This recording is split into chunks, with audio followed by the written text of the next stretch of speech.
दोस्तों, भगवान की सभी आराधना करते हैं, भगवान की सभी अर्चना करते हैं, भगवान को सब मानते हैं, सबकी श्रद्धा होती है। लेकिन कई बार भगवान हमारे मन का नहीं करते हैं, लेकिन फिर भी हमारे मुंह से भगवान के लिए धन्यवाद निकले तो ही हमारी अच्छी भक्ति है, तो ही हमारा भगवान से प्यार करने का कोई मतलब है।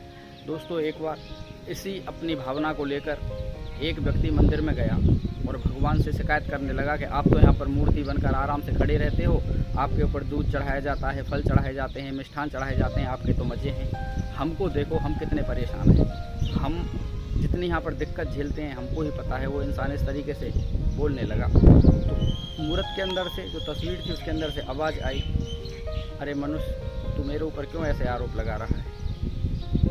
तुझे कुछ पता है कि यहाँ पर कितनी परेशानियाँ होती हैं? अगर तुझे ऐसा ही लगता है तो चल ठीक है, आज मैं घूम कर आता हूँ और तू यहाँ पर आराम से मेरी जगह पर खड़ा हो जा, आंख बंद करके सिर्फ सुनता रहना, किसी से कुछ बोलना नहीं, क्योंकि तुम लोगों को लगता है ना कि मैं कुछ नहीं करता। मेरी सबके ऊपर नज़र रहती है, परेशान मैं भी रहता हूँ, लोगों के दुख देखता हूँ, कई बार लोगों की परेशानियाँ देखता हूँ, लोग कितने परेशान हैं, लोग कितने उदास हैं।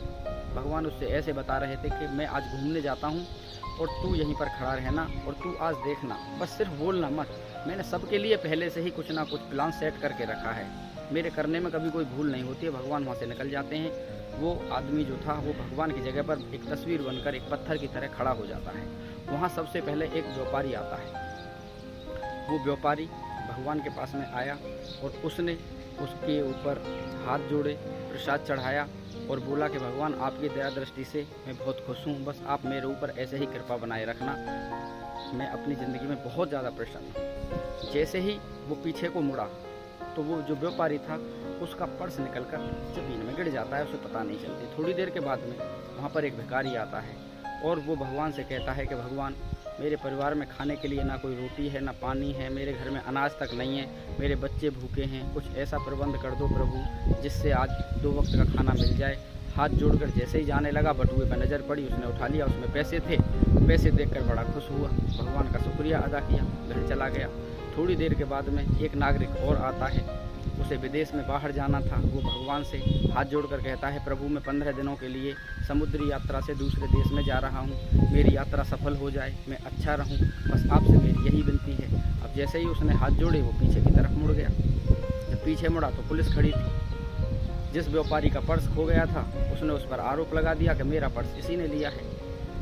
जब पुलिस उसको पकड़ कर ले जाने लगी, जो भगवान की जगह पर खड़ा हुआ था आदमी, वो बोला, रुक जाओ, इसकी कोई गलती नहीं है, पर्स उस भिखारी ने लिया है, आप उस भिखारी के घर जाओ, इसे छोड़ दो, पर्स आपको वहीं मिल जाएगा। उन्होंने उसको छोड़ दिया। भिखारी के घर पहुंचे तो पर्स वहीं पर मिल गया, तो उन्होंने भिखारी को पकड़ लिया और उस जो नागरिक को जिसे यात्रा पर जाना था उसे छोड़ दिया।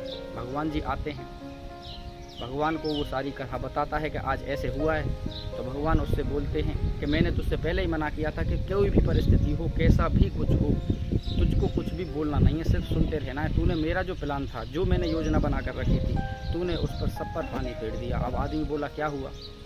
कि देख, जो व्यापारी था वो इतना भी गरीब नहीं था कि अगर उसके 1000-2000 रुपये गिर गए तो उसका बजट खराब हो जाता, लेकिन उन 2000, 4000 या 1000 रुपये से उस भिखारी के घर में 2 वक्त का खाना बन जाता, दोनों का हो जाता।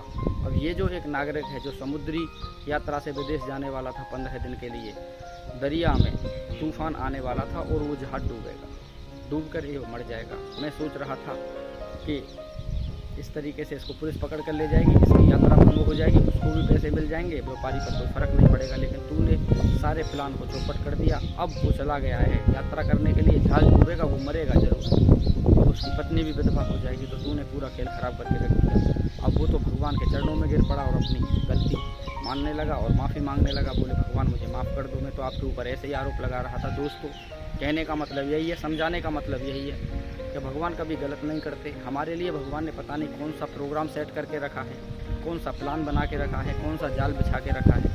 जो भी करते हैं भगवान वो अच्छा ही करते हैं, भगवान कभी गलत नहीं करते। क्योंकि अगर भगवान से ही गलतियाँ होने लगें तो फिर वो काहे के भगवान। आप बस भगवान में श्रद्धा रखिए, विश्वास रखिए, आपके साथ अच्छा ही होगा। बस आप काम करते रहिए, अपनी सफलता के लिए आगे बढ़ते रहिए, आप एक दिन अवश्य सफल हो जाएंगे। दोस्तों, अगर वीडियो अच्छी लगी हो तो वीडियो को लाइक कर देना और चैनल को कर देना सब्सक्राइब। और वीडियो के अंत में एक बार फिर वही बात कि ज़िंदगी में कर दिखाइए कुछ ऐसा कि आपका बेटा बनना चाहे सिर्फ आपके जैसा। धन्यवाद। जय हिंद, जय भारत, वंदे मातरम।